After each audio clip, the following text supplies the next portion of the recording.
നമസ്കാരം. കന്യാകുമാരി മുതൽ കാസർഗോഡ് വരെ എന്ന എപ്പിസോഡിൻ്റെ ഭാഗമായി ഞങ്ങൾ ഇന്ന് എത്തിയിരിക്കുന്നത് ട്രിവാൻഡ്രം എയർപോർട്ടിലാണ്. ഈ ട്രിവാൻഡ്രം എയർപോർട്ടിൽ ഒരു ട്രാവലർ വന്നു കഴിഞ്ഞാൽ തിരുവനന്തപുരത്തെ എങ്ങനെ എക്സ്പ്ലോർ ചെയ്യാം എന്നുള്ളതാണ് ഈ എപ്പിസോഡിൽ ഞങ്ങൾ ഉൾപ്പെടുത്തുന്നത്. ഏവർക്കും സ്വാഗതം.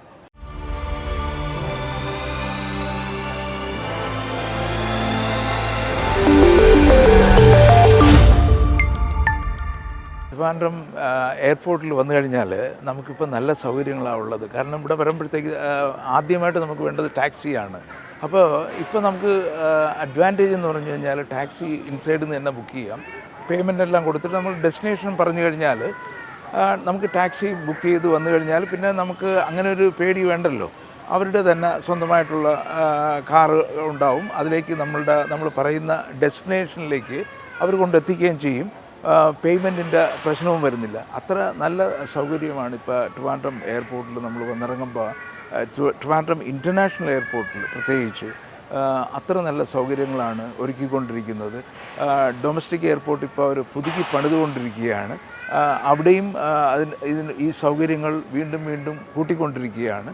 ഏതായാലും ട്രിവാൻഡ്രം എയർപോർട്ടിൽ വന്നു കഴിഞ്ഞാൽ നമുക്കൊരു സിറ്റി ടൂറിന് പോകാനുള്ള എല്ലാ സൗകര്യങ്ങളും ഇവിടെ നിന്ന് തന്നെ നമുക്ക് ഓർഗനൈസ് ചെയ്യാൻ പറ്റും.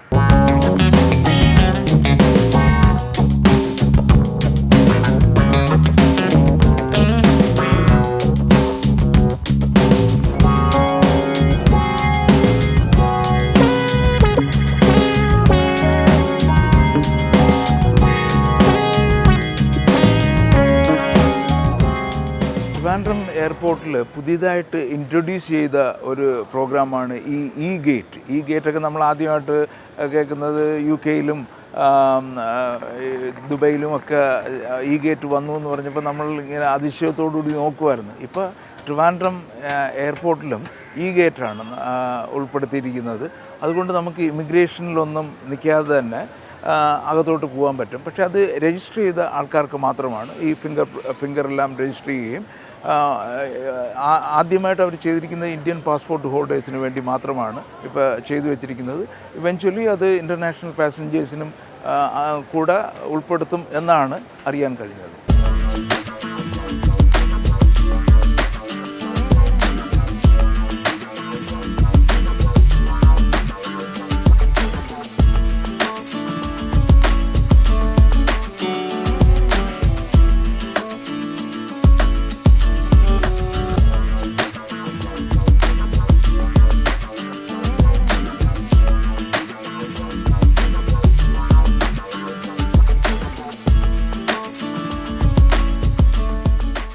തിരുവനന്തപുരം എയർപോർട്ടിന് തൊട്ട് അടുത്താണ് ശംഖുമുഖം ബീച്ച്.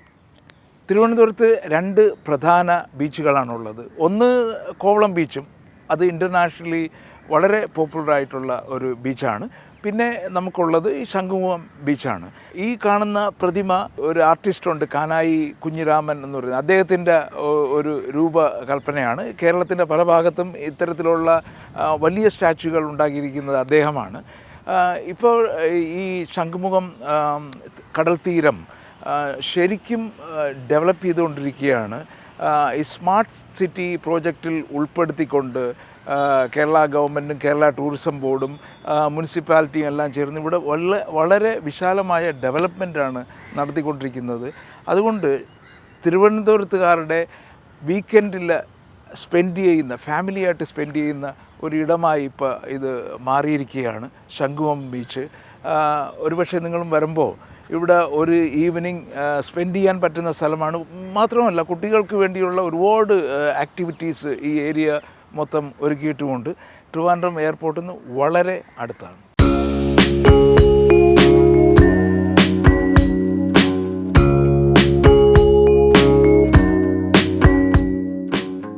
ഇവിടെ വരുന്ന കുട്ടികളെയൊക്കെ ആകർഷിക്കാൻ വേണ്ടിയിട്ട് ഒരു ഒറിജിനൽ ഹെലികോപ്റ്ററാണ് ഇവിടെ കൊണ്ട് വച്ചിരിക്കുന്നത്. മുമ്പ് ഉപയോഗിച്ചിരുന്ന ഹെലികോപ്റ്ററാണ്. അപ്പോൾ കുട്ടികൾക്ക് ഇത്തരത്തിലുള്ള പല ഐറ്റംസ് ഇവിടെ വന്നു കഴിഞ്ഞാൽ അവർക്ക് എൻജോയ് ചെയ്യാൻ പറ്റും. പക്ഷേ ഇപ്പോൾ പുതിയതായിട്ടെന്ന് പറഞ്ഞാൽ ഫുഡ് കോർട്ടുകളെല്ലാം തുടങ്ങിയിട്ടുണ്ട്.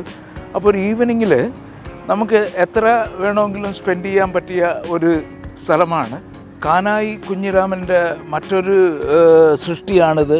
ഒരാൾ റിലാക്സ് ചെയ്ത് കിടക്കുന്നു എന്നുള്ളതാണ് കൺസെപ്റ്റ്. രണ്ട് പീസിൽ അത് ശരിക്കും എക്സ്പ്ലെയിൻ ചെയ്തിരിക്കുന്നു. ഇപ്പോൾ ക്ലോസപ്പ് കാണിച്ചു കഴിഞ്ഞാൽ അല്ലെങ്കിൽ ലോങ് ഷോട്ട് കാണിച്ചു കഴിഞ്ഞാൽ അറിയാൻ പറ്റും ഒരാളിങ്ങനെ തലയിൽ കൈ വെച്ച് കാലൊക്കെ മുകളിലോട്ട് വെച്ച് കിടക്കുന്ന ഒരു സ്റ്റാച്യു ആണ്. ഈ കൽമണ്ഡപത്തിന് വളരെ പുരാതന കാലം മുതലേ വളരെ ഇമ്പോർട്ടൻസ് ഉള്ളൊരു സ്ഥലമാണ് ഈ ശംഖുമുഖത്ത് കാണുന്നത്. പത്മനാഭ സ്വാമി ക്ഷേത്രത്തിലെ ആറാട്ട് ഇതിലൂടെ വന്ന് ഇവിടെ വച്ചിട്ടായിരുന്നു ആ ആറാട്ടിൻ്റെ മറ്റ് ചടങ്ങുകൾ അവസാനിക്കുന്നത് ഇവിടെ വച്ചിട്ടായിരുന്നു. ഇപ്പോഴാണ് എയർപോർട്ടിനകത്തുകൂടി വന്നിട്ട് ഈ ശംഖുമുഖത്തേക്ക് എത്തുന്നത്. മുൻകാലങ്ങളിൽ ഇതിൻ്റെ അടിയിലൂടെയാണ് ഇവിടെ വന്നിട്ടാണ് ആറാട്ട് അവസാനിച്ചിരുന്നത്. ആ കൽമണ്ഡപം ഇന്നും ഇവിടെ അതേപോലെ പ്രിസർവ് ചെയ്യുകയാണ്. പണ്ട് രാജാക്കന്മാരുടെ കാലം മുതലേ ഈ ശംഖുമുഖം ബീച്ച് വളരെ പോപ്പുലറായിരുന്നു. അവരുടെ ഒരു അവധിക്കാലം സ്പെൻഡ് ചെയ്യുന്നത് അല്ലെങ്കിൽ നല്ല ചൂടുള്ള സമയത്തൊക്കെ ഇവിടെ വന്നിരുന്ന് അവരെല്ലാം എൻജോയ് ചെയ്യുന്ന സ്ഥലം കൂടിയാണ് ഈ പുറകിൽ കാണുന്നത് കൽമണ്ഡപം, അതിൻ്റെ ബാക്കിൽ കാണുന്ന കെട്ടിടവും. ഒരു സമയത്ത് ഒട്ടുമിക്ക സിനിമകളിലും അതിൻ്റെ പാട്ട് സീനുകളിൽ ഈ കൽമണ്ഡപം ഉണ്ടായിരുന്നു എന്നുള്ളതാണ് ഇതിൻ്റെ മറ്റൊരു പ്രത്യേകത. ഇപ്പോഴും ഈ ശംഖുമുഖം എന്ന് പറയുന്നത് സിനിമാക്കാരുടെ ഒരു പർദീസ തന്നെയാണ്. അവരുടെ പല സീനുകളിലും ഈ ഇവിടുത്തെ ഷോട്ടുകൾ ഉപയോഗിക്കാറുണ്ട്. ഇതിപ്പോൾ ട്രിവാൻഡ്രം സിറ്റിയിൽ നിന്നാണെങ്കിൽ ഒരു 6 കിലോമീറ്റർ ഇങ്ങോട്ട് വന്നാൽ നമുക്കിവിടെ എത്താൻ കഴിയും. എയർപോർട്ടിന് തൊട്ടടുത്താണ്. ഈ ശംഖുമുഖം ബീച്ചിൽ നിന്ന് പോകുമ്പോൾ മറ്റൊരു പ്രത്യേകതയുള്ള തൊട്ടടുത്ത് തന്നെയാണ് ശംഖുമുഖം ദേവീ ക്ഷേത്രമുണ്ട്. അത് വളരെ പ്രസിദ്ധമാണ്. ഒരുപാട് സിനിമാ താരങ്ങളുടെ വിവാഹം നടന്ന സ്ഥലമാണ്. ഇതിൻ്റെ പുതുക്കിപ്പണികൾ എല്ലാം ചെയ്തത് ഉദയസമുദ്രയുടെ MD ശ്രീ രാജശേഖരനും കുടുംബവും ചേർന്നാണ് ഇതെല്ലാം ഈ അമ്പലത്തിന് വേണ്ടി സമർപ്പിച്ചിരിക്കുന്നത്. അതാണ് ഈ പുതുക്കിപ്പണിത ഈ പുറത്ത് കാണുന്ന പണിഞ്ഞിരിക്കുന്ന ഈ മതിലും മറ്റ് കൊത്തുപണികളും എല്ലാം ചെയ്തിരിക്കുന്നത് അദ്ദേഹത്തിൻ്റെ സംഭാവനയായിട്ടാണ് ചെയ്തിരിക്കുന്നത്. അതുകൊണ്ടാണ് അത് ഇവിടെ വരുമ്പോൾ തന്നെ ഇതിനൊരു പ്രത്യേകത ഫീൽ ചെയ്യുന്നതും ഒരു വലിയ അമ്പലത്തിൻ്റെ ഒരു പ്രതീതി ഉളവാക്കുന്നതും. ഏതായാലും ഈ അമ്പലം എന്ന് പറയുന്നത് സിനിമാക്കാരുടെ ഒരു വളരെ വിശ്വാസം ഏറിയ ഒരു സ്ഥലം കൂടിയാണ്. അതുകൊണ്ടാണല്ലോ അവരുടെ പുതിയ സിനിമകളുടെ പൂജ വരെ ഇവിടെ വെച്ച് ചെയ്യുകയും ഒട്ടുമിക്ക സിനിമാ താരങ്ങളുടെയും മംഗല്യം ഇവിടെ വെച്ച് നടത്തുകയും ചെയ്യുന്നത്. ഇത് ഒരു മസ്റ്റ് വിസിറ്റ് പ്ലേസാണ്. ശംഖുമുഖം ബീച്ചിൽ നിന്ന് അടുത്താണ് വേളി ടൂറിസ്റ്റ് വില്ലേജ് എന്ന് പറയുന്നത്. അവിടെ ഇപ്പോൾ ശരിക്കും ഡെവലപ്പ് ചെയ്തിട്ടുണ്ട്. അപ്പോൾ ഒരു ടൂറിസ്റ്റ് ഡെസ്റ്റിനേഷനായിട്ട് ബോട്ടിങ്ങിനെല്ലാം സൗകര്യമുണ്ട്. അതുമാത്രമല്ല അവിടെ നിന്നും സീ സൈഡ് പോകാനായിട്ട് വളരെ സൗകര്യമാണ്. പൊഴി ഉള്ള സ്ഥലമാണ്. ഏതായാലും ഇവിടെ നിന്ന് നമുക്ക് ആ ടൂറിസ്റ്റ് വില്ലേജിൽ പോകണം. അത് പോകുന്നതിന് തൊട്ട് മുമ്പാണ് വെട്ടുകാട് പള്ളി അഥവാ മാദ്രേ ദേവൂസ് എന്ന ക്രൈസ്തവ ദേവാലയവും സ്ഥിതി ചെയ്യുന്നത്. ഏതായാലും നമ്മൾ ഇവിടെ നിന്ന് പോകുന്നത് വെട്ടുകാട് പള്ളിയിലേക്കും ആ ടൂറിസ്റ്റ് ഡെസ്റ്റിനേഷനിലേക്കുമാണ് പോകുന്നത്.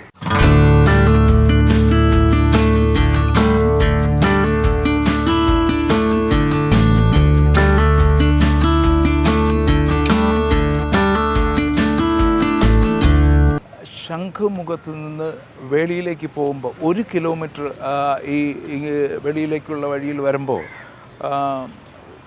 വളരെ പ്രസിദ്ധമായ ഒരു ക്രൈസ്തവ ദേവാലയമുണ്ട്, വെട്ടുകാട് പള്ളി അഥവാ മാദ്രേ ദേവൂസ്. ഈ വെട്ടുകാട് പള്ളിയുടെ പ്രത്യേകത എന്ന് പറഞ്ഞാൽ ജാതി മതഭേദമന്യേ എല്ലാവരും വന്ന് ആരാധിക്കുന്ന ഒരു സ്ഥലം കൂടിയാണ് ഈ വെട്ടുകാട് പള്ളി. ഇവിടുത്തെ ഉത്സവം എന്ന് പറയുന്നത് വളരെ പ്രസിദ്ധമാണ്. തിരുവനന്തപുരത്തുകാർ ഒരുമിച്ച് ആഘോഷിക്കുന്ന ഒരു ഉത്സവം കൂടിയാണ് ഈ വെട്ടുകാട് പള്ളിയിലേത്. മാത്രവുമല്ല ഇത് ഈ അടുത്ത കാലത്ത് പുതുക്കി പണിതതിന് ശേഷം ഇതിന് അകത്തെ ഉള്ള കൊത്തുപണികളെല്ലാം വളരെ വ്യത്യസ്തമായതാണ്. ഗ്ലാസ്സിലുള്ള ഒരുപാട് വർക്കുകളുണ്ട്. ഏതായാലും ട്രിവാൻഡ്രത്ത് വരുമ്പോൾ ഒരു മസ്റ്റ് വിസിറ്റ് പ്ലേസാണ് ഈ വെട്ടുകാട് പള്ളി അഥവാ മാദ്രെ ദേവൂസ്. ഏതായാലും ട്രിവാൻഡ്രം സിറ്റിയിൽ നിന്ന് ഒരു 6-7 കിലോമീറ്റർ ഉള്ളിലേക്ക് വരണം. എയർപോർട്ട് 6 കിലോമീറ്റർ ആണ്. അവിടെ നിന്ന് ഒരു കിലോമീറ്റർ ഇങ്ങോട്ട് വന്നു കഴിഞ്ഞാൽ നമുക്ക് ഈ വെട്ടുകാട് പള്ളിയിൽ എത്താൻ സാധിക്കും. ഏകദേശം 10 വർഷമെടുത്ത് ഇത് പുതുക്കി പണിയാനായിട്ട്. നവംബർ 2009 ഇതിൻ്റെ പണി ആരംഭിച്ചത്. 2018 ജാനുവരി 31 ഇതിൻ്റെ ബ്ലസ്സിങ് വീണ്ടും ആരംഭിക്കുന്നത്. അതുകൊണ്ട് തന്നെ ഇത്രയും വർഷം എടുത്തിട്ട് വളരെ നല്ല കൊത്തുപണികളാണ് ഇതിനകത്ത് ചെയ്തിരിക്കുന്നത്. തടി കൊണ്ടുള്ള ഒരുപാട് കൊത്തുപണികൾ ഇവിടെ ചെയ്തിട്ടുണ്ട്.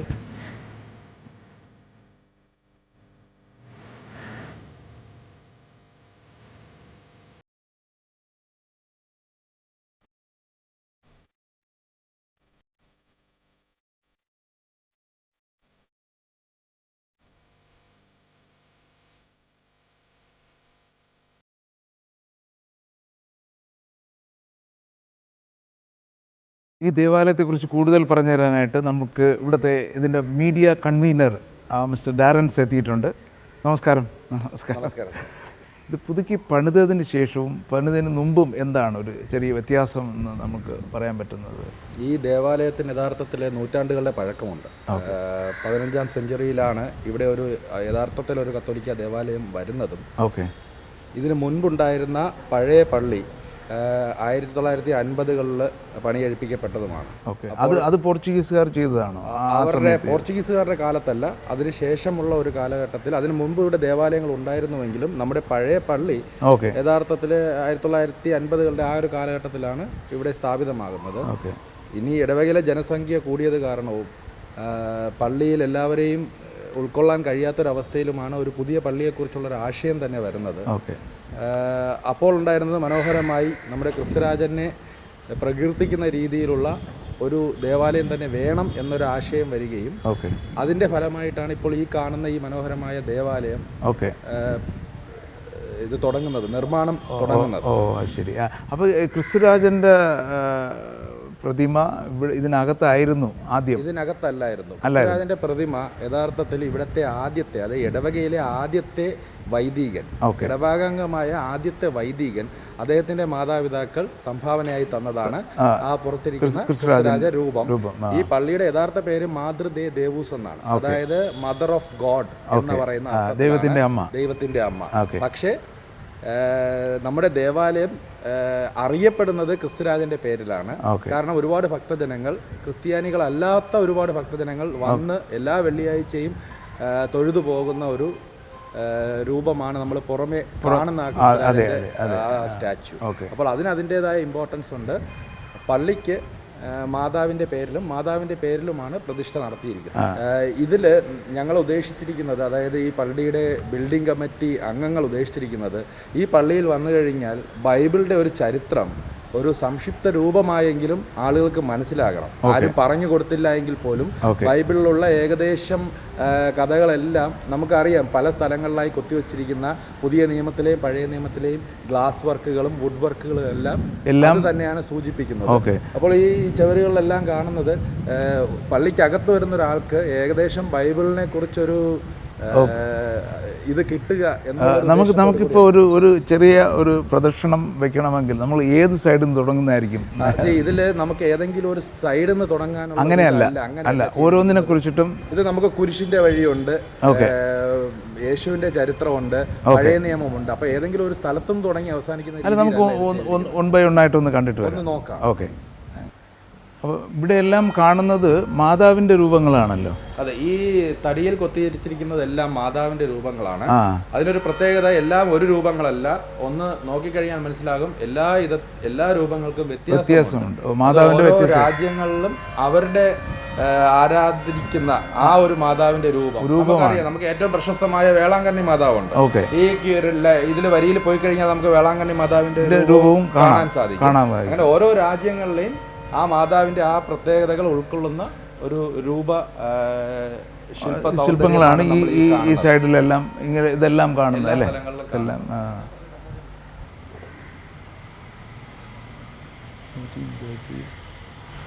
ഇത് ഫ്രാൻസിലെ ഫ്രാൻസിലാണ്. പേരുൾപ്പെടെയുള്ള കാര്യങ്ങൾ, അതായത് ആരും എക്സ്പ്ലെയിൻ ചെയ്ത് കൊടുക്കാതെ പോലും ഒരാളിന് വായിച്ച് കഴിഞ്ഞാൽ മനസ്സിലാകുന്ന രീതിയിൽ ഈ രൂപത്തിലാണ് അവിടെ ഇതിലാണ് ഇത് പ്ലാൻ ഓക്കെ ഓക്കെ. വേളാങ്കണ്ണി മാതാവിൻ്റെതും ഇവിടെ ഉണ്ടെന്നായിരിക്കുന്നല്ലേ.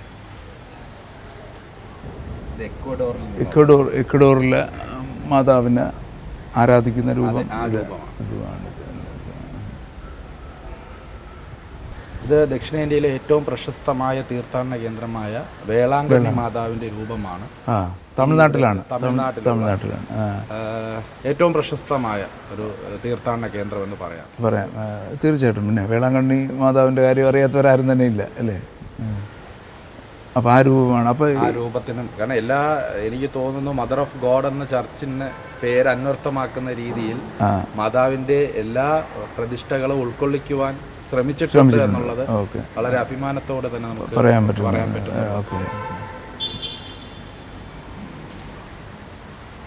മെക്സിക്കോ യേശുക്രിസ്തുവിന് തന്നെ പല സ്ഥലങ്ങളിൽ പല രൂപമുണ്ട് എന്ന് പറയുന്നുണ്ട്, പല ചർച്ചകൾ വരുന്നുണ്ട്. അപ്പോൾ ആ ഒരു ആശയം കൂടി ഇതിലുണ്ട്. ഇത് പ്രദേശത്തുള്ളതിനും വ്യത്യാസങ്ങളുണ്ട്. മാതാവിന്റെ രൂപത്തിന് ചെറിയ വ്യത്യാസങ്ങൾ എല്ലാം ഇതിനും ഉണ്ട്. ഇത് മെക്സിക്കോയിലെ പ്രാർത്ഥന. ഓക്കെ, ഇത് അവർ ലേഡി ഓഫ് മൗണ്ട് കാർമൽ, കർമ്മലീത്ത മാതാവ്, ഇംഗ്ലണ്ടിൽ സ്ഥാപിതമായിട്ടുള്ള അവരുടെ വിശ്വാസത്തിനനുസരിച്ചുള്ള മാതാവിന്റെ രൂപമാണ്. ഇതിപ്പോൾ 1251 ഒരു കാലഘട്ടത്തിൽ അവിടെ സ്ഥാപിതമായ രൂപത്തിന്റെ ഒരു റിപ്ലിക്കയാണ് ചെയ്തിരിക്കുന്നത്. ഓക്കെ. മാതാവിന്റെ കഴിയുന്നിടത്തോളം രൂപങ്ങൾ ഇവിടെ ഉൾക്കൊള്ളിച്ചിട്ടുണ്ട്. അതായത് മാതൃദേ ദേവൂസ് എന്ന പേര് അന്വർത്ഥമാക്കുന്ന രീതിയിൽ മാതാവിന് വേണ്ടി ഡെഡിക്കേറ്റ് ചെയ്ത ഒരു പള്ളി എന്നുള്ള അർത്ഥത്തിൽ ആണ് ഇതിന്റെ ശില്പികളും ഇതിന്റെ ബിൽഡിംഗ് കമ്മിറ്റി അംഗങ്ങളും ഇതിന്റെ ആർക്കിടെക്റ്റും ഒക്കെ ഡിസൈൻ ചെയ്തിരിക്കും. അല്ല, ഇവിടെ നമ്മുടെ ഈ ഗ്ലാസ് വർക്കുകൾ നോക്കിയാൽ തന്നെ ഇതിലെല്ലാം ഓരോ ഓരോ കഥകളുണ്ട്. അത് നമ്മുടെ വേദപാഠ ക്ലാസ്സുകളിൽ പോകുന്ന വിദ്യാർത്ഥികളോട് ഇത് കാണിച്ചു കഴിഞ്ഞാൽ അവർക്കറിയാം, അവർ കൃത്യമായി പറഞ്ഞു തരും.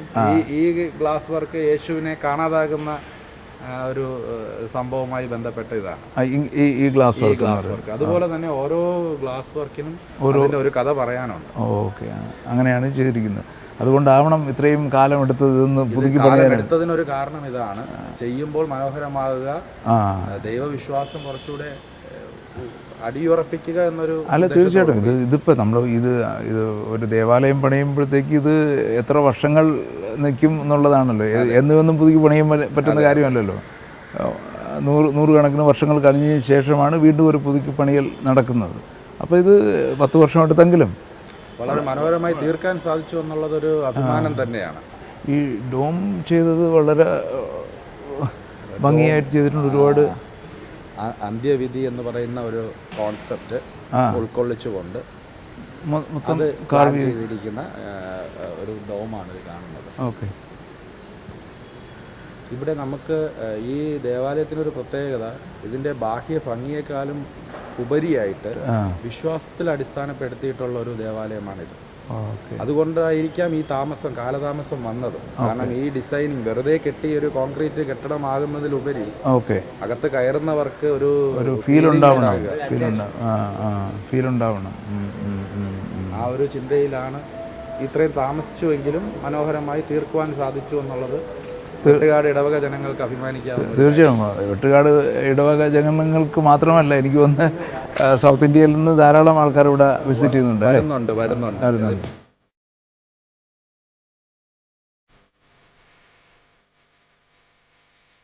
ഇവിടെ പ്രധാനമായിട്ടും എല്ലാ വെള്ളിയാഴ്ചകളിലാണ് ധാരാളം ആൾക്കാർ വരുന്നത് അല്ലേ, ആചാരങ്ങൾ? അതെ, എല്ലാ വെള്ളിയാഴ്ചകളുമാണ് നമ്മുടെ ക്രിസ്തുരാജ സന്നിധിയിലേക്ക് ഒരുപാട് ഭക്തജനങ്ങൾ, അത് ജാതി മത ഭേദമന്യേ ആൾക്കാർ വരുന്നത്. എല്ലാ ആഴ്ചയും വരുന്നുണ്ടോ എങ്കിലും വെള്ളിയാഴ്ച നമുക്ക് പ്രത്യേകതയായിട്ട് ധാരാളം ആൾക്കാർ ആചരിക്കുന്നത്. പ്രത്യേകിച്ച് എല്ലാ മാസത്തിന്റെ ആദ്യ വെള്ളിയാഴ്ചകൾ ഇവിടെ ഒരു ജനസാഗരം തന്നെയാണ്.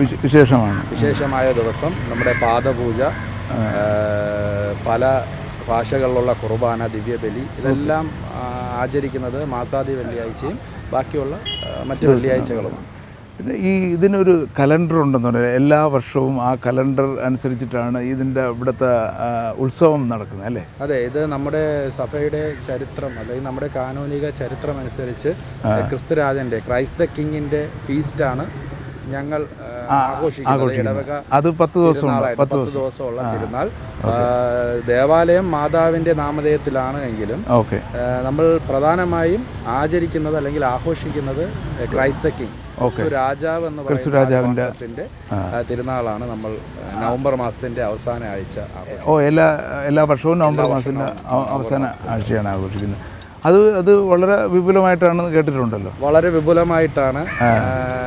എനിക്ക് തോന്നുന്നു സൗത്ത് ഇന്ത്യയിൽ ഇത്രയും ആഘോഷകരമായി നടത്തുന്ന ഒരു തിരുനാൾ ചിലപ്പോൾ വെട്ടുകാട് കഴിഞ്ഞ് മറ്റുള്ളവർക്ക് സ്ഥാനമുള്ളൂ എന്ന രീതിയിൽ നമുക്ക് വേണമെങ്കിൽ പറയാം. ഓക്കെ അപ്പോൾ ഏതായാലും ഇത്രയും ഞങ്ങൾക്ക് ഇതിനെക്കുറിച്ചൊരു വിവരണം തന്നതിന് വളരെ സന്തോഷം.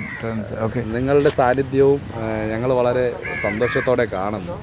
കാരണം ഇത് ലോകത്തിൽ എല്ലാവരും അറിയാനുള്ള ഏറ്റവും എളുപ്പമൊരു മാർഗ്ഗമാണ്. തീർച്ചയായിട്ടും. അപ്പോൾ ഈ ഒരു അവസരം ഞങ്ങൾക്ക് തന്നതിന് ഞങ്ങളും പ്രത്യേകം നന്ദി അർപ്പിക്കുന്നു. Thank you. കാണാം. ശംഖുമുഖത്ത് നിന്നും ഒരു 3 കിലോമീറ്റർ വന്നപ്പോൾ നമ്മൾ വേളി ടൂറിസ്റ്റ് വില്ലേജിൽ എത്തിയിരിക്കുകയാണ്. പുതുതായിട്ട് തുടങ്ങിയ ഒരു സംരംഭമാണ് ഈ ട്രെയിൻ എന്ന് പറഞ്ഞത്. ഈ ട്രെയിനിൽ കയറി കഴിഞ്ഞാൽ ഈ ഏരിയ മൊത്തം കറക്കി തിരിച്ചു കൊണ്ടുവരും. ഇവിടെ വന്നു കഴിഞ്ഞാൽ നമുക്ക് ബോട്ടിങ്ങിനുള്ള സൗകര്യം കൂടെ ഇവിടെ ഈ വേളി ടൂറിസ്റ്റ് വില്ലേജിൽ ഒരുക്കിയിട്ടുണ്ട്.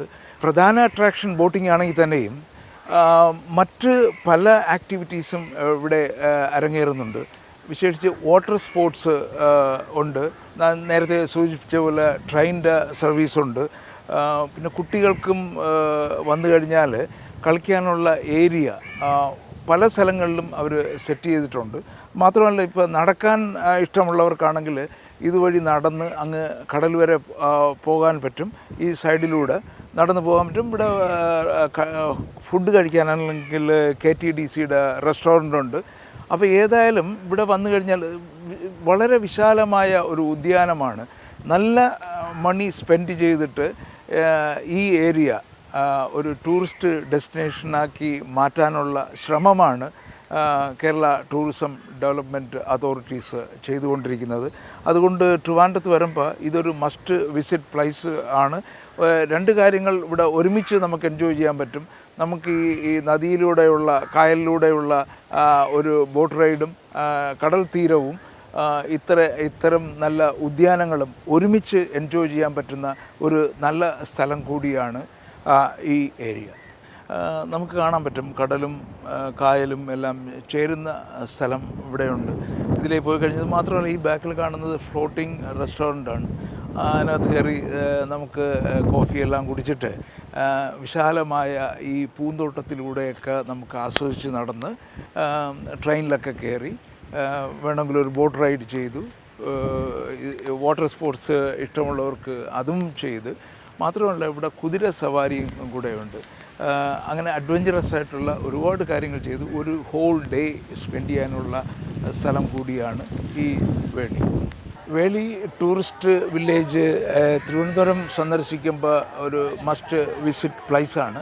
കാരണം ഇപ്പോൾ കുടുംബമായിട്ടും കുട്ടികളായിട്ടും ഒക്കെ വന്നു കഴിഞ്ഞാൽ ഇവിടെ ഏത് സമയത്ത് വന്നാലും നമുക്ക് ശരിക്കും എൻജോയ് ചെയ്യാൻ പറ്റിയ ഒരു സ്ഥലമാണ്. ഈ കന്യാകുമാരി മുതൽ കാസർഗോഡ് വരെ എന്ന എപ്പിസോഡിൻ്റെ ഈ എപ്പിസോഡ് ഇവിടെ അവസാനിക്കുകയാണ്. വീണ്ടും അടുത്ത ആഴ്ച മറ്റൊരു സ്ഥലത്തിൻ്റെ വിശേഷവുമായി കാണും വരെ നന്ദി, നമസ്കാരം.